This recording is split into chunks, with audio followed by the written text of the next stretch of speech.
In the last few lectures, we looked at how you would configure agile boards, and as a team lead, that is probably something you would be doing to help your developers work on the boards.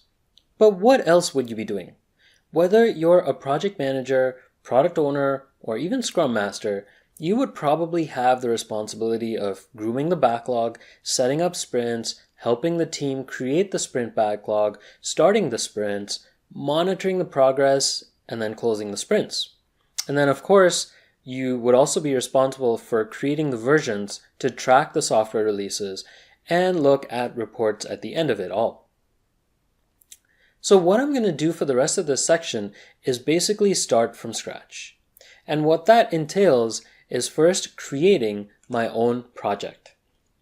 Now, if you're working in a small team, chances are that you as the Agile lead will probably have administration privileges or at least the ability to create projects. If you're in a larger organization, then chances are there's probably a dedicated JIRA administrator who creates all the projects, and you may have to reach out to that individual for getting that done. But for now, we'll assume that you as the Agile team lead has admin privileges and are able to create projects. And what I will be doing is that the project I will create will actually represent this very course, and I will use it for the remainder of this section and the course. And what I'm going to do is basically create a project and call it JIRA course, and I'll set it up as a Scrum project.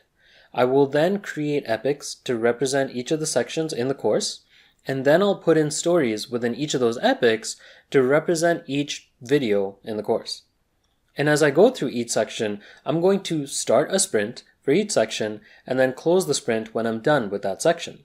So as I'm walking you through the remainder of the course, I will be using and updating this project as we go, and hopefully that will give you a good sense of how the Scrum lifecycle would work in JIRA, at least from the eyes of an Agile lead.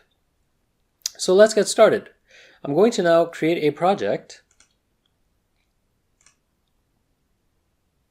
And also keep in mind that I'm logged in as the administrator, so that is why I'm able to create a project. I would basically need administration privileges to create a project.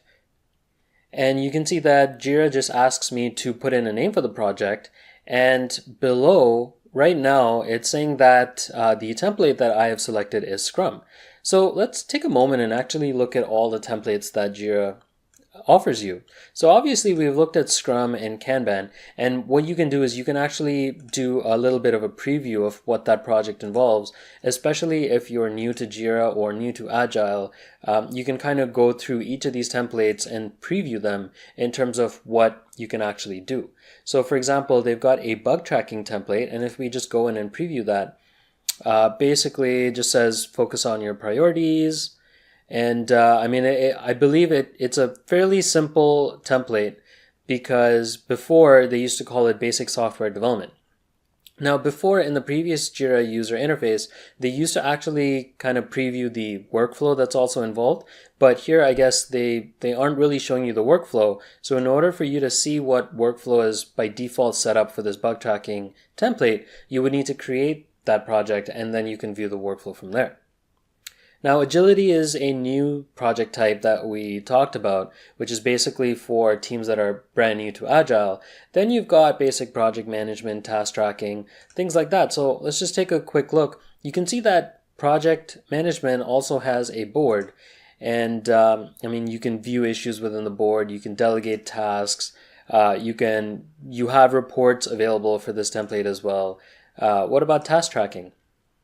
So it looks simpler. It looks like you might just have two columns, a to-do task, and then it's a done task.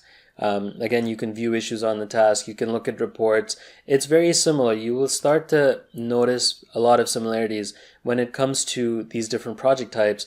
So even something like content management, once again, you can see they're showing a board, and basically it's managing all these different deliverables, whether it's content management or document approval.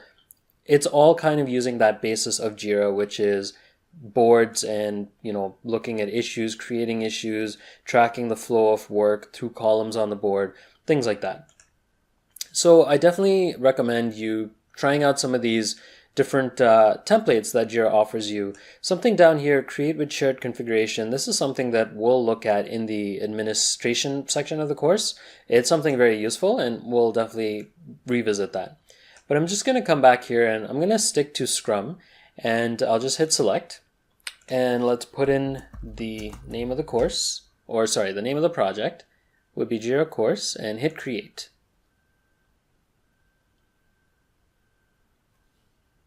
And so what JIRA does is it automatically creates an agile board for that project. And so right now it has taken me to the backlog view, and there are no issues or no stories created here. But what we could do is, let's just go into the board settings and just ensure that it's configured the way we want. I don't think I'm going to make too many changes here. I think I'm okay with the defaults, the filter, and the shares. Everything's fine with that. In terms of the columns, I think I will make a change over here. So instead of having 3 columns, the way I'm going to do this is, because each of the stories I'll create will represent a video that I'm going to make, I'm not really, all those videos are just going to be in the to-do column. And then once I make them, I'm just going to move them to done. I'm not really going to move them into a in-progress state before moving it to done. So what I can do is I can either delete this column, or I can just move the status out of there and then go back to the board. And so now I should have only 2 columns in the active sprint view. So there you go. I don't think, at least at this point, I'm not going to configure any swim lanes or extra quick filters or card colors or things like that. I'm okay with the way things are. So I guess the next step would be for me to start filling in this project with epics and stories. So let's do that in the next video.